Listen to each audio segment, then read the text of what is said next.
Right, a very quick recording here. I've just been intrigued by Moats Piano 2's sort of championing of the CD version of The Visitors, and I thought, well, I've got something quite exciting to show, really. These have been in my collection for absolutely donkey's years.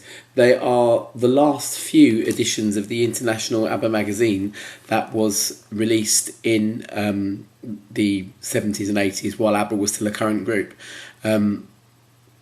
They changed their title from ABBA Magazine to International ABBA Magazine, and they got offices in France and in the Netherlands, I think. But essentially, I mean, they were still a British magazine. And here is an article about when Bjorn and Benny collected an award called the Golden Gramophone Award, which had only been given to classical musicians up until 1981. And there was another historical landmark made at the time, because I shall read from here. Let me show you. This is the article. That's a copy of the certificate that ABBA were given. But it says, yet again, history was in the making. For the awards are half-scale model replicas of the very first gramophone, invented by Emil Berliner. Although Edison is more widely associated with the invention of sound recording, his machine was the phonograph, which recorded onto wax cylinders. In 1887, Berliner, a German working in the States, invented the flat record, which he crafted out of zinc. 10 years later, he pioneered the shellac disc, which was used up until after the war, when vinyl was introduced. Indeed, old shellacs can still be found at junk shops. Back in Germany, Berliner found the Deutsche Grammophon, which is now part of the Polygram giant, who nearly 100 years later are instrumental in taking records out of the 19th century with the newly invented compact disc. Here's some more pictures of their awards.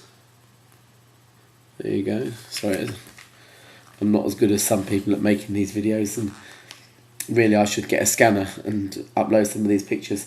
But anyway, we'll carry on. So while Bjorn and Benny were together to receive the replica of yesterday's gramophone, they were also invited to listen to tomorrow's record player, the compact disc digital audio system. Polygram's president, Jan Timmer, explained how the compact disc works to the boys. Instead of a needle, a laser scans the minute indentations or pits, which are protected from scratches and dust because they are literally inside the disc. This means no wear on the disc surface and no surface noise. Added to that is the elimination of all distortion. So the manufacturers are claiming that what you hear is precisely what the studio engineer heard. In practice, what Benny and Bjorn heard was even more. While they were listening to the Visitors on the new system, they thought they heard a fault in the disc when some hiss came over in a few bars. That's not the disc, that is the recording, explained Timmer. Our engineers reckon this section was mastered conventionally without the use of analogue gear. The boys couldn't understand how this could have occurred, but put it down to a switch being thrown by accident. Whatever the case, this alone was an ample demonstration of the compact disc's clarity and quality in picking up a noise that was inaudible on black vinyl. Now, I think that noise is somewhere in slipping through my fingers, but I'm not absolutely sure. There's another article about the CD here, and a picture of Bjorn and Benny with the first copies of the Visitors. Basically, the Visitors was probably the first CD ever produced. The CD player in that picture looks like an old Philips machine, and they were 14-bit, I think. Given that the CD itself is a 16-bit digital carrier, a 14-bit thing is not going to be reproducing the whole of the dynamic range of the CD anyway.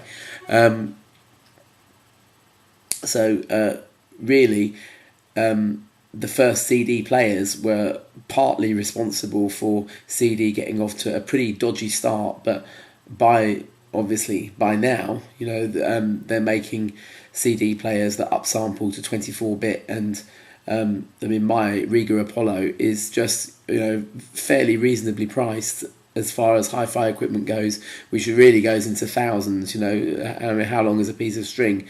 I was reading about a set of monoblock amplifiers that cost £25,000 for the pair.